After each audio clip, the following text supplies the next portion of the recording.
최고위원 김선민입니다. 어제 오후 부천시 소재 호텔에서 화재가 나 사망자 7분을 포함해 19분이 참변을 당하셨습니다. 고인들의 명복을 빌고 부상자들의 쾌유를 빕니다.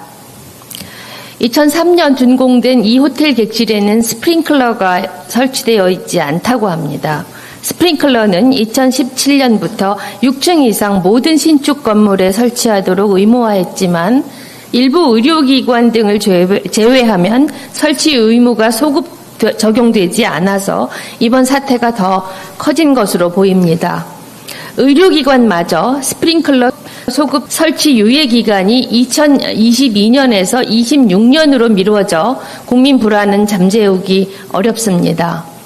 허점은 이뿐이 아니었습니다. 남녀 투숙객 2명이 불이 나자 8층 객실에서 호텔 외부 1층에 설치된 소방 에어매트로 뛰어내렸지만 에어매트가 뒤집혀 안타깝게 사망했습니다.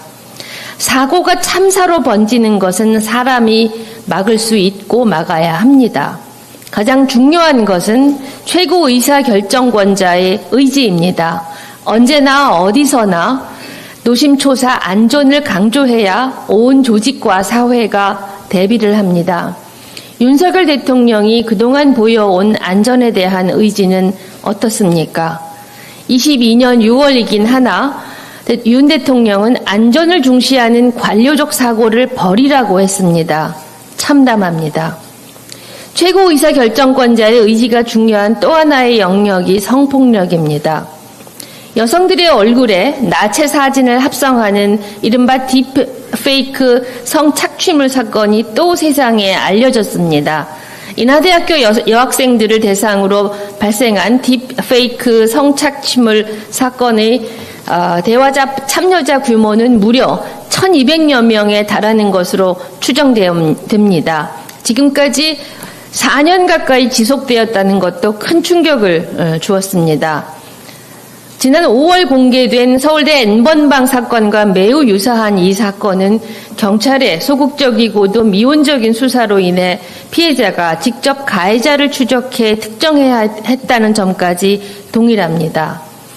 이토록 심각함에도 불구하고 인하대 사건에 대해서 수사기관은 텔레그램 서버가 국외에 있어 피의자를 특정하기 어렵다며 수사를 했습니다. 디지털 성범죄에 대한 당국의 인식 수준이 얼마나 가벼운지 보여주고 있습니다. 도대체 언제까지 범인 검거에 피해자가 직접 나서야 합니까? 지금 윤석열 대통령이 정신을 집중해야 할 것은 반국가 세력이 아닙니다. 민생 안전과 범죄에 적극적으로 대응해야 합니다. 경찰과 검찰도 김건희 여사 보호에 총력을 기울일 것이 아닙니다. 이런 사건의 가해자를 제대로 추적하고 범죄 피해자를 돌보는 데 전력 투구해도 시간은 모자랍니다. 수사기관의 적극적인 대응과 수사기법의 혁신, 피해자 보호를 위한 제도 개선, 범죄 대화방 폐쇄와 디지털 성범죄물 폐기 등 적극적인 대책을 시급히 마련해야 합니다. 조국혁신당은 결코 피해자의 눈물을 외면하지 않겠습니다. 제도적 허점을 보완하고 가해자 엄벌과 피해자 보호를 위한 입법 마련에 총력을 다하겠습니다. 감사합니다.